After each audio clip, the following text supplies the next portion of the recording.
Hello everyone, আসসালামু আলাইকুম। আশা করি সবাই ভালো আছেন। তো আজকে আমি একটা বার্গার বানাবো। এটা আমি কখনো বানাইনি, আজকেই প্রথম বানাবো। আর এটা আমার বোনরাও খেতে চাইছে।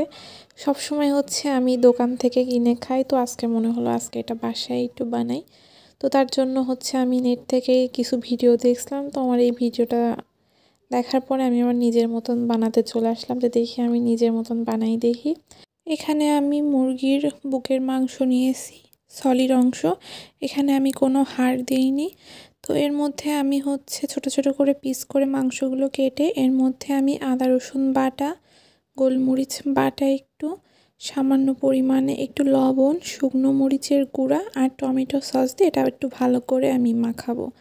এটা মাখানোর পরে আমি কিছুক্ষণের জন্য মেরিনেট করে রেখে দেবো। এরপরে আমি একটা কড়াইতে পরিমাণ মতো তেল দিয়ে দেবো। দিয়ে এবার এই তেলটাকে একটু ভালো করে আমি গরম করে নেব। এটা যখন একটু গরম হয়ে উঠবে তখন এর মধ্যে আমি মাংসগুলোকে আস্তে আস্তে ছেড়ে দেবো।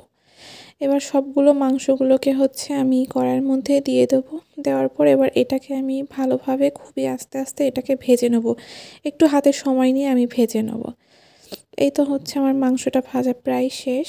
তো আমি মাংসটা ভাজা হয়ে গেলে এবার এটা আমি রেখে দেবো। এবার আমি এর সাথে মেয়োনিজ তৈরি করে নেব। আমি মেয়োনিজটা কখনো বানাইনি, তো আজকে প্রথম বানাচ্ছি। তো আমি দুটো সেদ্ধ ডিম নিয়ে নিয়েছিলাম। এর মধ্যে আমি অল্প কিছু গোলমরিচ নিয়েছি, তার মধ্যে আমি 2টা কোয়া রসুন দিলাম।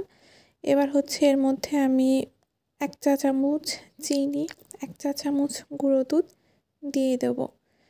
এরপরে আমি এখানে স্বাদ মতো অল্প একটু লবণ দিয়ে দেবো। দেওয়ার পর এর মধ্যে এবার আমি তেল দিয়ে দেবো। তো তেলটা আমি এখন অল্প কিছু দিয়েছি, পরে আমার আবার একটু লাগছিল, তখন আমি আর একটু দিয়ে দিয়েছিলাম। তো এর মধ্যে আমি এবার অল্প একটু লেবুর রস দিয়ে দিলাম। তো এই লেবুর রস আমি 2 চা চামচ মতন লেবুর রস দিয়েছি। দিয়ে এবার এটাকে আমি খুব ভালোভাবে ব্লেন্ডার করে নেব। তো এই তো আমি প্রথমবার আজকে বানাইছি, তারপরও অনেকটা পারফেক্ট হয়েছিল আর খেতেও অনেক মজা হয়েছিল। এরপরে আমি এবার বার্গার বানাতে চলে আসলাম। তো আমি একটা পাউরুটিটা মাঝখান থেকে কেটে 2 টুকরো করছি। এবার আমি পাউরুটিটার উপরে মেয়োনিজ দিয়ে দিলাম। দেওয়ার পরে এবার যে মাংসটা আমি তৈরি করছিলাম ওটা অল্প করে উপরে মাংসটা দিয়ে দিলাম। তো আমি এটা করছিলাম, করার পরে আমি বুঝতে পারছিলাম না যে আমি কীভাবে এটা সাজাবো, কারণ কখনোই আমি এটা করিনি। তার জন্য আমি এর মধ্যে শুধু ভুলভাল করছিলাম। তো আমি ভুলেই গেছিলাম যে এখানে সস দিতে হবে, আমি ভুল করছিলাম। তো আমার বোন বলল, আচ্ছা আপু এরকমই দাও, আমি খেয়ে নিই। তো আমি আবার আরেকটা বানানোর জন্য রেডি করলাম। পাউরুটিতে আবার মেয়োনিজ দিলাম। দেওয়ার পরে একটু বেশি করে মেয়োনিজ দিয়েছি, কারণ আমার বাসার সবাই মেয়োনিজটা একটু বেশি পছন্দ করে। এর জন্য আমি মেয়োনিজটা একটু বেশি পরিমাণ দিয়ে দিলাম।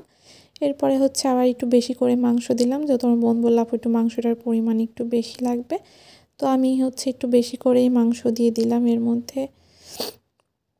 এরপরে এর মধ্যে আমি চিন্তা করছিলাম এবার কী দেবো। এরপরে আমি এর উপরে আমি টমেটো সসটা দিয়ে দিলাম। দেওয়ার পরে এর মধ্যে আমি আর কিছুই দিইনি। এর উপরে এবার আমি একটু টমেটো দিয়ে দিয়েছি। দেওয়ার পরে আবার আমি ভুল করছিলাম যে আমি আবার এরপরে শসাটা কোথায় দেবো।